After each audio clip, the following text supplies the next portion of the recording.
இந்த கிளாரிஃபிகேஷன் வீடியோலாம் நான் கொடுக்கவே கூடாதுன்னு தான் பிளான் பண்ணேன். எதுக்கு நம்ம மேலே எந்த தப்புமே இல்லையே, நம்ம லீகலாக வந்து ஃபேஸ் பண்ணிக்கலான்னு சொல்லி தான் நான் வந்து பிளான் பண்ணேன். ஆனால் நேற்றுலேருந்து ஒரு 20-30 கால் என்னென்னா வந்து இந்த மாதிரி என்னென்னமோ மீடியா சேனல்லாம் கூப்பிட்டு இந்த மாதிரி வந்து ஒரு கிளாரிஃபிகேஷன் வீடியோ கொடுங்க, இல்லை எங்கள்கிட்ட பேசுங்க, உட்காந்து உங்கள் விஷயத்த எல்லாமே சொல்லுங்கள் எங்கள்கிட்ட, நாங்கள் வந்து எடுத்து நிறுத்துறோம். இது பிரச்சனையே நடக்கலை.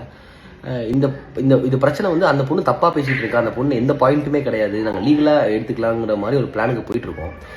நாங்கள் எதுக்குங்க வந்து உங்கள் சேனலில் கொடுக்கணும் நியூஸ் ஃபஸ்ட்டு? சரி, நான் வந்து இது வந்து ஒரு கிளாரிஃபிகேஷன் வீடியோ. ஸோ இந்த வீடியோவில் வந்து நான் ப்ராப்பராக என்ன நடந்துச்சு அப்படின்னு சொல்லலாம். சும்மா பிளாபர்லாம் பண்ணல, சும்மா டேபிளை தட்டி நான் பிளாபர்லாம் பண்ணி ஒரு வம்புக்கு கொடுக்குற ஒரு சீப் ஃபேம் கிடைக்கணும்னு சொல்லி ஒரு ட்ரை பண்ணுறதெல்லாம் நான் பண்ணலை. ஏன்னா ஒரு நாள் ஃபுல்லாக விட்டுட்டேன். அத்தனை பேர் அத்தனை நியூஸ் சேனல்லாம் வந்து ஒன் சைடு ஒரு ஸ்டோரியை கேட்டுட்டு பண மோசடின்னு சொல்லியிருக்கீங்க. இப்போ நான் சொல்கிற வீடியோவில் நீங்கள் சொல்லுங்கள் என்ன பண்ணணும், யார் பண மோசடி, யார் மோசடின்னு ஃபஸ்ட்டு சொல்லுங்கள். ஃபர்ஸ்ட் அக்யூசேஷன், அந்த பொண்ணு வந்து சொல்கிறா பணத்தை வந்து கொடுக்காம ஏமாத்திட்டீங்கன்னு. ப்ரொடக்ஷன் கம்பெனிக்கிட்ட நான் வந்து எல்லா டீட்டெயில்ஸும் பேசிட்டேன், எல்லாமே கேட்டுட்டேன். அந்த பொண்ணு நடித்த வரைக்கும் அப் டு டேட் எல்லாமே அவனுக்கு அனுப்பிச்ச காசு டீட்டெயில்ஸ் எல்லாமே வந்து ப்ரொடக்ஷன் கம்பெனிட்டே இருக்குது. அதாவது எல்லாமே செட்டில் பண்ணிட்டாங்க. இது வரைக்கும் அந்த பொண்ணு என்ன நடிச்சிருக்காலோ எல்லாத்துக்கும் செட்டில் பண்ணிட்டாங்க. அண்ட் ஒன் மோர் திங், அந்த பொண்ணுக்கு 25,000 ரூபா அட்வான்ஸ் அமௌண்ட் கேட்டால் எனக்கு ரொம்ப கஷ்டமாக இருக்குது, எனக்கு வந்து கொஞ்சம் காசு பிரச்சனையாக இருக்குன்னு சொல்லி 25,000 ரூபா அட்வான்ஸாக கொடுங்கன்னு சொல்லி ஒரு ப்ரொடக்ஷன் கம்பெனிட்டே கேட்டிருக்காங்க. எந்த ப்ரொடக்ஷன் கம்பெனி வந்து அட்வான்ஸ் தரமாட்டாங்க. பட் பரவாயில்ல, ஓகே, நடிக்கிற அந்த பொண்ணு நம்ம கொடுக்கலான்னு சொல்லி ஒரு மனிதாபனத்தில் கொடுத்துருக்காங்க ப்ரொடக்ஷன் கம்பெனி. இன்னும் அந்த பொண்ணு வந்து ஒரு 10,000 பேலன்ஸ் தர வேண்டியது ப்ரொடக்ஷன் கம்பெனிக்கு. இது உண்மை இல்லைன்னு சொல்லுங்க. அனுராகா அந்த பொண்ணை வந்து உண்மை இல்லைன்னு சொல்லுங்க. அண்ட் இன்னொரு விஷயம், அக்ரிமெண்ட் சைன் பண்ணி லாக் பண்ணி வச்சுட்டாங்க. நான் 7 மாதம் ப்ராஜெக்ட் இல்லாமல் இருந்தேன் அப்படின்னாங்க. இந்த ஷூட்டிங்கில் 2 மாதமாக நடித்து முடிச்சக்கப்புறம் வீடியோலாம் அந்த அந்த அந்த பொண்ணோட போர்ஷன்ஸ் எல்லாமே நடிச்சிட்டாங்க. நடித்து முடிச்சக்கப்புறம் 2 months கழிச்சு தான் அந்த அக்ரிமெண்ட்டை சைன் பண்ணேன். ஏன் அப்போ உங்களுக்கு தெரியல நீங்கள் சைட் ரோல் தான் பண்ண போகிறீங்க, நீங்கள் மெயின் கதையில் இல்லை, நீங்கள் வந்து ஒரு ஒன் ஆஃப் த ஒரு பிளேயில் தான் பண்ண போகிறீங்க, உங்களுக்கு தெரியாதா? அப்போ எப்படி நீங்கள் 2 மாதம் நடித்து முடிச்சுட்டு அந்த அக்ரிமெண்ட் சைன் பண்ணீங்க? அப்புறம் அந்த அக்ரிமெண்ட்டை நீங்கள் வந்து வாசித்து நீங்கள் அதை வந்து மாடிஃபிகேஷன் பண்ணிக்கலாம், இல்லை அக்ரிமெண்ட் சைன் பண்ண மாட்டேன்னு சொல்லி அப்படியே கிளம்பிக்கலாமே. இது எப்படி நம்ம அவங்க ப்ரொஜெக்ட் பண்ணுறாங்க? நான் அக்ரிமெண்ட் சைன் பண்ணிட்டேன், நான் வெளியே விடல, நான் பிளாக் பண்ணிட்டாங்கன்னா 2 months ஷூட்டிங் முடிஞ்சிருச்சு. அந்த பொண்ணுக்கு எல்லா சீன்ஸும் எடுத்துட்டாங்க, ஷூட் பண்ணிட்டு இருந்தாங்க. அப்போ தான் அக்ரிமெண்ட்டை கையில் கொடுத்து சைன் பண்ண சொன்னாங்க. ஏன்னா அந்த ப்ரொடக்ஷன் கம்பெனி அவள் நம்பிச்சு. எல்லாத்துக்குமே ஒரு 20 years-ஆக ஒரு ப்ரொடக்ஷன் கம்பெனி ரன் பண்ணிட்டுருக்காங்க. அவ்வளோ ரெப்யூட்டேஷனான ஒரு ப்ரொடக்ஷன் கம்பெனியை ரொம்ப ஸ்மால் அக்யூசேஷன், ஒரு சின்ன பொண்ணு ஒரு பொண்ணு அழுது போடுறா வீடியோ அப்படின்னு எல்லாரும் பிளைண்டாக நம்புறாங்க. அந்த பொண்ணு காசு கொடுக்கல, காசை கொடு, ஏமாத்திட்ட. என்னங்க எனக்கு புரியவே இல்லை. அந்த பொண்ணு காசு வாங்கிட்டா, அட்வான்ஸும் வாங்கியிருக்கா, எல்லாமே வாங்கிட்டு அப்படி பேசுகிறாங்கன்னா எனக்கு புரியவே இல்லை.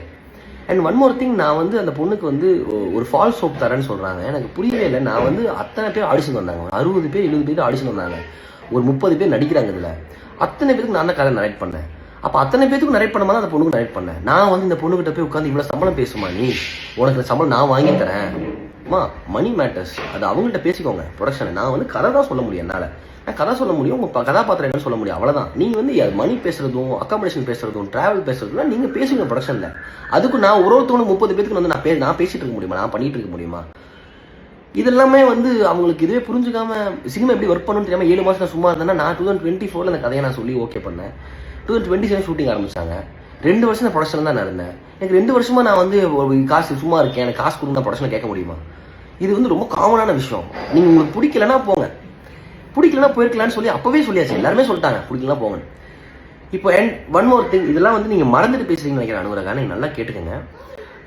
இது வந்து ஷூட்டிங் நடந்துட்டு இருந்த அன்னைக்கு, இது வந்து இப்போ ஒரு 1 month பிஃபோர் ஷூட்டிங் நடந்துட்டு இருந்துச்சு. அன்னைக்கு உங்களுக்கு வேற ஒரு ஆடிஷன், ஷூட்டிங் வந்துட்டீங்க, ஒரு சீன் நடிச்சிட்டீங்க. திடீர்னு வந்து ப்ரொடக்ஷனில் வந்து ஃபோன் பண்ணி எனக்கு இன்னைக்கு ஒரு ஆடிஷன் இருக்குது, அந்த ஆடிஷனுக்கு உடனே கூப்பிட்றாங்க, எனக்கு ரொம்ப இம்பார்ட்டண்டான விஷயம், நான் போகணும்னு சொன்னீங்க.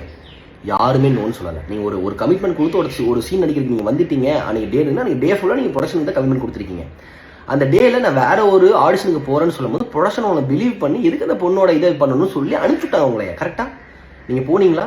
நீங்கள் 6 o'clock வந்துடுவேன், 5 o'clock வந்துடுவேன் சொல்லிட்டு போனீங்க. ஏன்னா உங்களை வச்சு சீன்ஸ் ஃபுல்லாக பிளான் பண்ணியிருக்காங்க. அன்றைக்கி அந்த லொக்கேஷனுக்கு மட்டுமே 2 லட்ச ரூபா அந்த லொக்கேஷன் எல்லாம் உங்களை வச்சு பிளான் பண்ணியிருக்காங்க. அத்தனை ஆர்டிஸ்ட் நின்றுருக்காங்க. எல்லாம் பண்ணிவிட்டு நீங்கள் என்ன சொன்னீங்கன்னா வந்து நைட் 7:30 8 o'clock நீங்கள் வரீங்க. அந்த சீன் எடுக்க முடியல. அந்த சீன் எடுக்க முடியாமல் அந்த லொக்கேஷனை வந்து அவங்க வந்து 9 o'clock வந்து அந்த லொக்கேஷன் அவைலபிள், அந்த லொக்கேஷனை வந்து வெளியே அனுப்பிச்சிட்டாங்க. நீங்கள் எல்லாத்துக்கும் சாரி கேட்டீங்க, இந்த மாதிரி என்னால் தப்பாயிடுச்சுன்னு. அப்போ வந்து ஒரு ப்ரொடக்ஷன் கம்பெனி உங்களை நம்பி பிலீவ் பண்ணி வேற பக்கம் நீங்கள் போய் ட்ரை பண்ணுங்க அப்படின்னு சொல்லி அனுப்பிச்சுட்ருக்காங்க. அனுப்பிச்சுட்டு மட்டும் இல்லாமல் அன்னைக்கு நடந்த ஷூட்டிங் அப்போ அன்னைக்கு நடந்த ஒரு விஷயத்துக்கு உங்களுக்கு காசும் பே பண்ணியிருக்காங்க. ஒரு சீன் நடிச்சிங்க, அந்த ஒரு சீனுக்கு நடிச்சதுக்கு நீங்கள் காசு ஃபுல்லு பேமெண்ட் வாங்குனீங்க. எப்படி ஒரு ப்ரொடக்ஷன் இப்படி நீங்கள் வந்து உங்களை இவ்வளோ ஹெல்ப் பண்ண ஒரு ப்ரொடக்ஷன் எப்படி நீங்கள் ஏமாற்ற முடியும்? எப்படி இப்படி நீங்கள் ஒரு ஃபால்ஸ் அக்யூசேஷன் தர முடியும் Anuradha? And one more thing, நீங்கள் வந்து இந்த சீரீஸ் நீங்கள் கமிட் ஆகும் போது ஒரே ஒரு ஷார்ட் ஃபிலிமோ 2 ஷார்ட் ஃபிலிமோ நீங்கள் வந்து மலையாளத்தில் பண்ணியிருந்தீங்க, அவ்வளோதான். தமிழில் யாருக்குமே தெரியாது. நான் தமிழில் உங்களுக்கு கூப்பிட்டு இந்த மாதிரி இந்த சீரீஸ் இருக்குது நீங்கள் நடிகன்னு சொல்லும் போது நீங்கள் நார்மலாக வந்து நடிச்சிங்க, அதுக்கான பேமெண்ட்டும் நீங்கள் வாங்கினீங்க. ஆனால் நீங்கள் வந்து ஒன்ஸ் வந்து நான் வந்து தமிழ் இண்டஸ்ட்ரியில் எனக்கு திடீர்னு ஒரு படம் வாய்ப்பு கிடச்சிருச்சு, நான் ஹீரோனாக பண்ணுறேன்னு சொல்லி நீங்கள் வந்து சொன்னீங்க, எங்கள்கிட்ட தான் வந்து சொன்னீங்க. சூப்பர்மா அப்படின்னு சொல்லிட்டு எல்லாருமே உங்களை வந்து அந்த லான்ச் அந்த படத்தோட ஓப்பனிங்க்கெல்லாம் உங்களை ஓப்பனிங் ஐ மீன் அந்த பட பூஜைக்கெல்லாம் அனுப்பிச்சுட்டாங்க, எல்லாமே போனாங்க, ஷூட்டிங்ஸ் பண்ணுறது அதுக்கும் நீங்கள் போனீங்க. எல்லாம் நீங்கள் போனதுக்கப்புறம் நான் அங்கே வந்து ஹீரோனாக ட்ரீட் பண்ணுறாங்க, எனக்கு இங்கே வந்து பின்னாடி சைடோலாம் நின்றுக்கிட்டு இருக்கேன், எனக்கு இப்போ மெயின் சென்டர் ஃப்ரேமுக்கு வரணும் அப்படின்னு சொன்னீங்கன்னா எப்படி மாற்ற முடியும்? நீங்கள் என்ன கமிட் ஆகி எதுக்காக வந்தீங்களோ அதுதான் நாங்கள் பண்ண முடியும். நீங்கள் திடீர்னு வந்து நான் ஷூட்டிங் நடந்துட்டு நான் வேறு பக்கம் ஹீரோனா கமிட் ஆகிடுறேன், எனக்கு அந்த ட்ரீட்மெண்ட் கொடுங்க, எனக்கு அந்த நாட் ட்ரீட்மெண்ட் அந்த சென்டர் ஃப்ரேம் கொடுங்கன்னு சொல்லி கேட்டிங்கன்னா என்ன அநியாயமாக இருக்குது?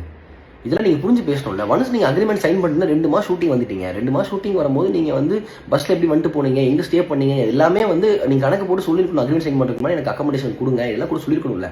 நீங்கள் சான்ஸ் கிடச்சா போதும்னு சொல்லிட்டு நீங்கள் ஒரு அக்ரிமெண்ட் சைன் பண்ணிவிட்டு எல்லாம் பண்ணிவிட்டு கடைசியில் வந்து இப்போ அக்யூசேஷன் கொடுக்குறீங்கன்னா எப்படி? இதெல்லாம் வந்து ரொம்ப தப்பாக இருக்குது. இதெல்லாம் வந்து நியூஸ் சேனல்லாம் வந்து பண மோசடின்னு போட்டிங்கன்னா பணத்துக்கு இதுக்கு என்ன சம்மந்தம் இருக்குங்க? இது என்ன மோசடி? நம்ம வச்சு ஏமாற்றிட்டாங்கன்னா அது இதுவுமே புரிஞ்சுக்காம அப்படி போட்டுறீங்க. நீங்கள் வந்து அண்ட் ஒன் மோர் திங், உங்கள் பாய் ஃப்ரெண்ட் வச்சு டீல் ஏங்க எங்களுக்கு என்னங்க தேவை? இல்லை 2026 வந்து ஒருத்தங்க வந்து தப்பாக ப்ரொஜெக்ட் பண்ணி எங்களுக்கு என்ன தேவை இருக்குது? உங்கள் பாய் ஃப்ரெண்டு கூப்பிட்டு அவங்க பாய் ஃப்ரெண்டு சொல்லி சொன்னனால தாங்க நான் பாய் ஃப்ரெண்டு சொல்கிறேன். உங்கள் ஃப்ரெண்டுன்னு சொன்னால் ஃப்ரெண்டுன்னு சொல்ல போகிறேன், அண்ணன் சொல்லி பேசிக்கலாம். இல்லைங்க நான் வந்து அவங்க பொண்ணோட நான் பிரதர் பேசுகிறேன் அப்படின்னு சொல்லி பேசியிருக்கலாம். அவன் அந்த பையன் தாங்க பாய் ஃப்ரெண்டு சொன்னான். எனக்கு மட்டும் கூப்பிடலங்க, ப்ரொடக்ஷன் எல்லாத்துக்கும் கூப்பிட்டு கத்திருக்கான் பாய் ஃப்ரெண்டு. ஒரு பாய் ஃப்ரெண்டுக்கு எப்படி இவ்வளோ பெரிய நீங்கள் ஒரு விஷயத்தை கொடுத்துருக்கீங்க எனக்கு தெரியல. அவன் ஃபோன் பண்ணி கத்துற அளவுக்கு அவன் நான் பண்ண ஒரு பெரிய தப்பு என்ன தெரியுமா? எனக்கு கூப்பிட்டா நான் டீல் பண்ணிக்கணும். அவன் மலையாளத்தில் பேசுகிறான், அவனுக்கு தமிழும் தெரில இங்கிலீஷும் தெரில. ஏன்னா நீங்கள் உங்களுக்கு 3 லாங்குவேஜ் தெரியும்னு சொன்னீங்க, நம்ம 4 லாங்குவேஜ் நீங்களாவது பேசியிருக்கலாம் எங்கள்கிட்ட ஃபோன் பண்ணி இந்த மாதிரி நான் ஹாஸ்பிட்டலைஸாக இருக்கேன் எனக்கு இது இருக்கேன்னு. அவன் மலையாளத்தில் பேசுகிறான், எனக்கு என்னென்னு புரிஞ்சிக்க முடியல. ஆனால் அவன் பேசுகிற ரொம்ப ஸ்லாங் ரொம்ப ப்ராப்பர் மலையாளம் பேசுகிறான், எனக்கு புரியல. பாவம் நான் வந்து எனக்கு மலையாளம் புரியல, அவன் என்னமோ சொல்கிறான், நீ கொஞ்சம் கேளுன்னு நட்சத்திரான்னு சொல்லி என் ஃபைவ்ட்டை கொடுத்தேன். அவ்வளோ பொறுமையாக எடுத்து புரிய வச்சான். இந்த மாதிரி இல்லை பிரதர், இந்த மாதிரி இப்படி ஆயிடுச்சு, இந்த மாதிரி வந்து நீங்கள் கிடையாது, இப்படி கிடையாது, நீங்கள் ப்ரொடக்ஷன் ஹவுஸை கேட்கணும், உங்களுக்கு பேமெண்ட் ஆல்ரெடி கொடுத்துருப்பாங்கல்ல, நீங்கள் ப்ரொடக்ஷன் ஹவுஸில் கேளுங்க, எதுக்கு நம்மளுக்கு கூப்பிடுறீங்க டைமுக்குன்னு. அவன் வந்து ஃபர்ஸ்ட் ஆஃப் ஆல் வந்து ஒரு பொண்ணு ஹாஸ்பிட்டலைஸ் ஆயிருக்கா, இப்படி ஒரு விஷயம் நீங்கள் ட்ரீட் பண்ணுறீங்களா சொல்லவே இல்லைங்க. அவன் என்ன சொன்னான்னா, அந்த பொண்ணு வந்து நாங்கள் ஹாஸ்பிட்டலில் இருந்தோம், வீட்டுக்கு கூப்பிட்டு வந்துட்டோம், அப்புறம் நாங்கள் வந்து இப்போ வந்து அவங்க வந்து வீடை காலி பண்ணிட்டாங்க, அவளுக்கு ஃபிக்ஸ் வந்துருச்சு, என்னென்னமோ சொல்கிறாங்க. எனக்கு அது ஒன்றுமே புரியல. இப்போது ஒரு மனிதாபனம் இருக்கும்ல, ஒருத்தங்க ஃபோன் பண்ணி ஃபஸ்ட் என்ன ஹாஸ்பிட்டல் அட்மிட் பண்ணிட்டாங்க, எனக்கு என்ன பண்ணுறதுன்னா அதுக்கு ரெஸ்பாண்ட் பண்ணுவோம். அவன் அதை கேட்கவே இல்லை, அந்த பையன் அதை கேட்கவே இல்லை. அந்த பையன் காசு கொடுக்கணும், நடிச்சதுக்கு காசு கொடுங்க, நடிச்சதுல காசு கொடுத்தாச்சியா, அதுக்கப்புறம் என்ன காசு கேட்குறேன், எல்லா ப்ரூஃப் நம்மள்ட்ட இருக்கு, அவர் என்ன காசு கேட்குறீங்க? அண்ட் எனக்கு ஒன் மோர் திங், எனக்கு ரொம்ப ஒரு உறுத்திட்டு விஷயம் என்னன்னா வந்து, நான் ரைட்டிங்குக்கு நான் ப்ரொடக்ஷனில் கை நீட்டி காசு வாங்குறேன்னா என்னை எப்படிங்க ஃபோர்ஸ் பண்ண முடியும்? நீ இந்த கதையில் வந்து எனக்கு 15 days வர மாதிரி எழுதி கொடு, எனக்கு என்னை எப்படி ஃபோர்ஸ் பண்ண? அனுராதா வந்து நான் சொல்லிட்டேன் உங்களுக்கு சைடு ரோல் தான் இந்த, நீங்கள் வந்து அனுராதா வந்து லீடு ஹீரோயினுக்காக ஆடிஷனுக்கு வந்தாங்க. அப்புறம் வந்து இதில் வந்து அவங்களுக்கு இது கிடைக்கல அப்படின்னு சொல்லி அவங்களுக்கு நிறைய வீடியோ ஆடிஷனாக எடுத்தாங்க, நிறைய பேர் எடுத்தாங்க. அவங்களுக்கு கிடைக்கலங்கும் போது இந்த ரோல் இருக்குது பண்ணலான்னு போது அந்த ரோல் அக்செப்ட் பண்ணி தான் வந்தாங்க. 2 months நடிச்சாங்க, அதுக்கப்புறம் அக்ரிமெண்ட் சைன் பண்ணாங்க. எல்லாமே தெரிஞ்சு பண்ணிட்டு எதுவுமே தெரியாத மாதிரி இந்த பொண்ணு வந்து ஒரு ட்ராமா பண்ணுறது வந்து ஏற்றுக்கவே முடியலங்க, யாருனாலும் ஏற்றுக்க முடியல. எங்கள் வீட்டிலலாம் நான் வந்து உங்களுக்கே தெரியும், நான் வந்து ஒரு சின்ன வயசுலேருந்து 2017 ஒரு எம்எஸ்ஆன் யூடியூப் சேனல் ஆரம்பிச்சு அவ்வளோ கஷ்டப்பட்டு ₹1 கூட இல்லை என்கிட்ட. நான் வந்து ₹1 கூட இல்லாமல் ஒரு விஷயமா பில்ட் பண்ணி இவ்வளோ தூரம் வந்திருக்கேன், இவ்வளோ தூரம் கொண்டு வந்திருக்கேன். அது எப்படி ஒரு செகண்டில் வந்து நான் காசை ஏமாற்றி நான் வந்து இது பண்ணிட்டேன்னு சொல்ல முடியும் உங்களால்? எனக்குலாம் ரொம்ப கஷ்டமாக போயிடுச்சுங்க. நான் எப்படி காசை ஏமாத்தினேன், யாரை ஏமாத்தேனா? இதெல்லாம் நீங்கள் நியூஸ் சேனல் போட மாட்டீங்களா? இப்போ நான் ஒரு பொண்ணாக இருக்கணும், நான் வந்து அழுகணும், நான் அழுதுனா நீங்கள் நியூஸ் சேனல்லாம் போடுவீங்க கரெக்டாக. அது வந்து அதுவும் இல்லாமல் அந்த பொண்ணு வந்து எல்லா நியூஸ் சேனலுக்கு அழுதுருக்கா போல இருக்குது. மலையாளத்தில் போடுறாங்க, தெலுங்குல போடுறாங்க, கன்னடத்தில் போடுறாங்க. உங்களுக்கு அவ்வளோ பிரச்சனையாக இருந்துச்சுன்னா நீ போலீஸ் கம்ப்ளைண்ட் கொடுத்துருக்கலாங்க. போலீஸ் கம்ப்ளைண்ட் கொடுத்துருந்தா அது வந்து ஒரு கம்ப்ளைண்டே இல்லைன்னு எடுத்துக்க மாட்டாங்க. இப்போ நான் தான் டிஃபர்மேஷன் கேஸ் கொடுக்க போகிறேன். இப்போ நான் அட்வொகேட்டை பேசுக்கப்புறம் வந்து அவங்க டிஃபர்மேஷன் கேஸ் கொடுக்கலாம், இப்படி சம்மந்தமே ஒரு விஷயத்துக்கு கொடுக்க முடியும்னு சொல்லுவாங்க. நீங்கள் ஜியோ ஹாட்ஸ்டார் தப்பாக பேசியிருக்கீங்க, குளோபல் மேஜர்ஸ் தப்பாக பேசியிருக்கீங்க, எல்லாத்தையும் வாங்கிட்டு எல்லாத்தையுமே இது பண்ணிட்டு நான் ஃபால்ஸ் ஹோப் தந்தேன்னு சொல்றீங்க. எப்படிங்க ஹோப்? இது ஒருத்தங்க நீங்க நடிக்க வரீங்கன்னா உங்களுக்கு நான் இந்த கதை சொல்ல முடியும். நீங்க ஆல்வேஸ் பார்த்துருப்பீங்கன்னு நினைக்கிறேன் சீரிஸ். அந்த சீரிஸ்ல பார்த்துருக்கீங்கன்னா அந்த சீரிஸ்ல வந்து உங்களுக்கு ஈஸியா போட்டிருக்கீங்க. அந்த சீரிஸ்ல வந்து அந்த ட்ரையாங்கல்ல வந்து நான் சொன்ன அந்த பொண்ணுகிட்ட அந்த மாதிரி ட்ரையாங்கல்ல வந்து ஆரம்பிச்சிருக்கு. அந்த பொண்ணு இவ்வளோ நாள் அமைதியாக இருந்துச்சு. இந்த ட்ரையாங்கல்ல ஒன்ஸ் ஆரம்பிச்சிருச்சுன்னா ஓகே இப்போ நம்மளை மாற்ற மாட்டாங்க, ஏன்னா ஷூட் பண்ணிட்டாங்க, இருக்கிற மாற்ற முடியாது, இப்போ நம்ம வந்து நம்ம அவங்களை இது பண்ணான்னு சொல்லி இப்போ அக்யூஸ் பண்ணுறாங்க. இது நீங்கள் அக்ரிமெண்ட் சைன் பண்ணுறதுக்கு முன்னாடி 2 months நடிச்சிங்களா அப்போவே சொல்லிட்டு போயிருக்கலாம்ங்க. ஒரு சீன் தானே வந்தேன், அந்த சீன் தான் வந்து சொல்லிட்டு போயிருக்கலாம்ல. இதெல்லாம் வந்து எப்படி எடுத்துக்கிறது யார்கிட்ட? இது வந்து ரொம்ப ரொம்ப நான் என்ன கூட விடுங்க, நான் கூட வந்து இதுனா என் ஒய்ஃபெல்லாம் வந்து அவ்வளோ அசிங்கமாக ஏங்க நைட்டு 11:30 மணிக்கு அவங்க என்ன சொல்கிறேன் புரியல, என் ஒய்ஃப்ட்ட கொடுத்தேன், அவங்களும் ரொம்ப பேசி புரிய வச்சா, அவன் புரிஞ்சுக்காம கற்றுக்கிட்டே இருந்தான், என்னமோ பேசிக்கிட்டு இருந்தான். நீ எப்படி ஒரு ரோல் கொடுக்க முடியுது? இதோட ரோலா இல்லை ஒரு ரோலா அப்புறம் சொக்கா மயிரா என்னமோ சம்திங் ஏதோ சொன்னான். அதுக்கு தான் அவன் கோவப்பட்டு சொன்னான்.